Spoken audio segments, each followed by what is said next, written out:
वंदे मातरम। गुजरात के राजकोट में एक मॉल के गेम जोन में, जो टेम्परेरी गेम जोन होता है, उसमें 27 लोगों की मृत्यु हुई है, जिसमें से 12 बच्चे हैं। दुखी, गुस्सा, बहुत सारी चीज, लेकिन सिर्फ एक चीज है, हाथ जोड़कर सब सरकारों से सिर्फ एक निवेदन है। आने वाला भारत का जो भविष्य है, जो बच्चे हैं, गेम जोन होते हैं जहां पर अब अगर मॉल जैसी जगह भी सेफ नहीं होंगे, और अगर इसके लिए कोई भी इंसिडेंट है, जिसने भी इसको बनाया था, एक दूसरा परमिशंस किसने दी, क्या फायर एंड सेफ्टी के रूल्स चेक किए गए थे, पिछले सिर्फ अभी एक हफ्ते में देखिए कितने सारे एक्सीडेंट्स हो रहे हैं। पहले अभी जो था थाने में हुआ था, फिर उसके बाद दिल्ली में, फिर उसके बाद ये एक हफ्ते के अंदर। हाथ जोड़कर एक निवेदन है हर माँ बाप से, एक तो थोड़ा आप भी ध्यान रखिए, और दूसरा जो ये जिन सरकारों की जिम्मेदारियां हैं, चाहे कोई भी सरकार हो, और जिन विभागों की जिम्मेदारियां हैं, कृपया करके आप लोगों की यह जिम्मेदारी होती है कि पूरे, आप खुद सोचिए, जब आप एक लेटर पे साइन करते हैं, क्या fire and safety proper check हुआ था, या जो भी इनके नॉर्म्स है वो चेक हुए थे, और जिनने भी इसकी परमिशन दी, सस्पेंशन से कुछ नहीं होगा साहब, इनको फांसी की सजा होना चाहिए। जब तक आप कानून कड़े नहीं बनाएंगे, ऐसे ही देश के भविष्य बच्चे,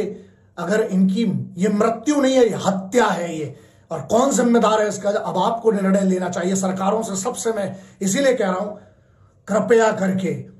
राजनीति के लिए बहुत मुद्दे मिलेंगे, सब पक्ष विपक्ष एक बार साथ हो जाइए ऐसे मुद्दों पर, और जो भी जिम्मेदार हो, अब ये इंसिडेंट चाहे दिल्ली का हो, चाहे मुंबई में जो हुआ, चाहे अभी गुजरात में हो, चाहे कहीं पर भी होता है, सब एक बार इकट्ठे होकर ऐसे कड़े कानून बनाइए, कम से कम जहां पर ये टेम्परेरी स्ट्रक्चर बनते हैं, जहां पर ये फैक्ट्रीज हैं, जहां पर इंडस्ट्रीज हैं, मॉल जैसी जगह है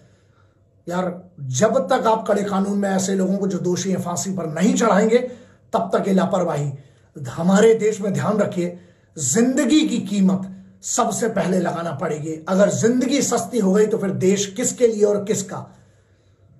बहुत गुस्सा, लेकिन आज जिन लोगों को नहीं पता है समझिए, और ऐसे इंसिडेंट से, हमें ऐसे एक्सीडेंट से यह भी समझना पड़ेगा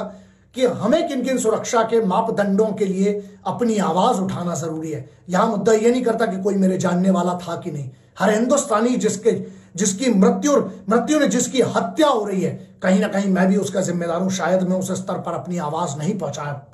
पा रहा हूं, लेकिन पूरे प्रयास करूंगा। आप भी अपने स्तर पर प्रयास करिए कि आप चाहे जिन विभाग वालों को जानते हो, चाहे सरकार को जानते हो, चाहे वो पावर में हो, चाहे कोई भी लोग हो ना, सब मिलकर क्यों नहीं कड़े कानून है अगर, तो उनका इंप्लीमेंट करना जरूरी है। जिसने भी ऐसी परमिशन दी जिसके कारण ये सब हादसे हुए, कि भारत के किसी भी कोने में हो, ध्यान रखें, मिलकर इस बात पर खड़े हो जाइए, वरना कल यदि आपके बच्चे के साथ, आपके परिवार के किसी सदस्य के साथ होगा, तो आपके पास रोने के अलावा कुछ नहीं बचेगा। इसलिए पक्ष विपक्ष राजनीति के अलावा ना, सब मिलकर कुछ कड़े कानूनों पर काम करिए। मैं भारत सरकार, राज्य सरकार, सबसे निवेदन करता हूं, हाथ जोड़कर निवेदन करता हूं, क्योंकि यदि किसी बच्चे की जान जाती है, किसी अपने देश के एक मासूम की, मजलूम की, और एक उस इंसान की, कोई भी हो, चाहे उसका कोई धर्म हो, चाहे वो कहीं से भी आता हो, किसी भी तबके से आता हो, यदि उसकी जान जा रही, तो आप और मैं सब इसके जिम्मेदार हैं।